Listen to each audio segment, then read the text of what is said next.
Lo tahu nggak? Dulu nih nonton bola itu urusannya nyawa, bukan cuman menang kalah doang. PSSI yang kita lihat sekarang lahirnya tuh dari akar perlawanan harga diri bangsa.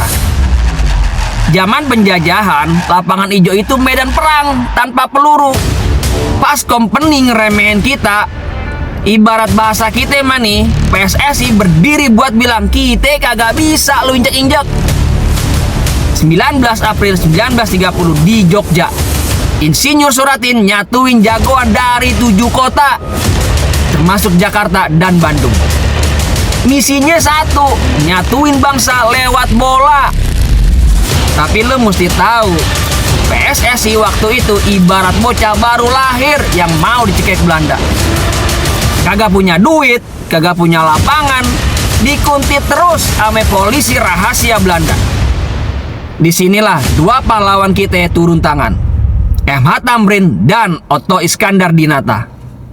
Buat lo yang demen war di medsos, dengerin baik-baik. Tamrin ame Otto itu duet maut. Tamrin jadi tameng politik di Jakarta. Dia bangun stadion PIJ Petojo pakai duit sendiri, biar kita punya rumah. Sementara si jalak harupat Otto Iskandar-Dinata jagain martabat klub pribumi lewat majalah sifat tahunan dan pengaruhnya di parlemen. Jakarta ame Bandung itu sahabat karib yang bahu-membahu lawan penjajah. PSSI tegak berdiri sampai sekarang bukan karena rumput GBK-nya yang mulus, tapi karena nyali pendirinya yang kagak bisa dibeli. Mereka kagak butuh fasilitas jet pribadi buat majuin bola. Mereka cuma butuh integritas.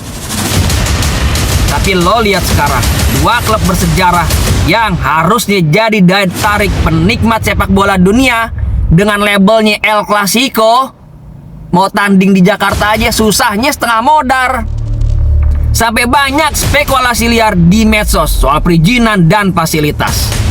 Coba sesekali lo renungin, malu kagak lo sama perjuangan pahlawan kita? Jangan ampe warisan martabat ini malah rasa-rasanya nih cuma jadi alat komersil dan panggung pencitraan sesaat. Sekarang gue tanya, semangat PSSI 1930 itu masih ada kagak di pengurus bola kita hari ini? Apa cuma sisa ampasnya doang? Tulis pendapat lo di bawah. Dari gue, Suara Anak Betawi.